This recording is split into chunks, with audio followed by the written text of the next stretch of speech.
இப்போ என்ன வரையலாம்? சரி போய் தேடி பார்ப்போம். நானும் தேடினேன். அப்புறம்தான் எனக்கு கிடச்சது இந்த ஃபோட்டோ. இதை தான் நம்ம இன்றைக்கி வரைய போகிறோம். அந்த இமேஜை வரையறதுக்கு இந்த பேப்பரில் போட்ட மாதிரியே அதிலே கிரிட் போடணும். அது எப்படின்னு நான் உங்களுக்கு சொல்லித்தரேன். அதுக்கு முதல்ல இந்த 2 ஆப்பை டவுன்லோட் பண்ணணும்.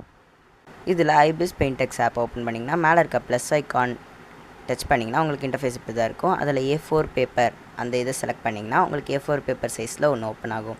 அங்கே கீழே மெனு ஐக்கான் டச் பண்ணிங்கன்னா உங்களுக்கு இம்போர்ட் இமேஜ் அப்படின்னு அந்த கேமரா மாதிரி ஒரு பட்டன் வரும். அதை கிளிக் பண்ணி நீங்கள் எந்த இமேஜ் இம்போர்ட் பண்ணணுமோ அதை இம்போர்ட் பண்ணிக்கலாம். அதுக்கப்புறம் அதை அட்ஜஸ்ட் பண்ணிவிட்டு அந்த பக்கத்தில் இருக்க டிக் ஐக்கான் கொடுத்திங்கன்னா அது வந்து செலக்ட் ஆயிரும். இதுக்கப்புறம் இந்த இமேஜை நம்ம சேவ் பண்ணணும். அதுக்கு அந்த எக்ஸிட் பட்டன் கொடுத்திங்கன்னா சேவ் இமேஜ்னு இருக்கும். அதை கொடுத்திங்கன்னா உங்கள் கேலரியில் இது சேவ் ஆயிரும். இதுக்கப்புறம் இந்த இமேஜ் கேலரியில் சேவ் ஆயிருக்கான்னு போய் பார்த்துக்கோங்க. ஒரு டைம் செக் பண்ணிக்கோங்க. செக் பண்ணிவிட்டு அந்த இமேஜ் உங்கள் கேலரியில் சேவ் ஆயிருச்சுன்னா அடுத்தது கிரிட் மேக்கர் ஆப் ஓப்பன் பண்ணிக்கோங்க.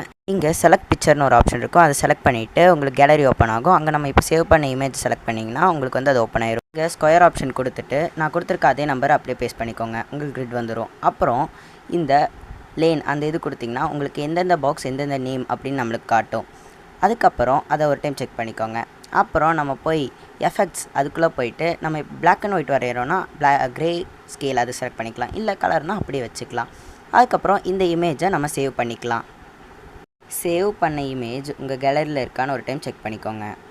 ஓகே, ஒரு இமேஜுக்கு எப்படி நம்ம டிவைஸில் கிரிட் போடுறதுன்னு இந்த வீடியோவில் பார்த்தோம். இப்போது நம்ம அந்த கிரிட் போட்ட இமேஜை எப்படி ஒரு பேப்பரில் வரைகிறது அப்படின்னு சொல்லிட்டு அடுத்த வீடியோவில் பார்க்கலாம். தேங்க்யூ ஃபார் வாட்சிங்.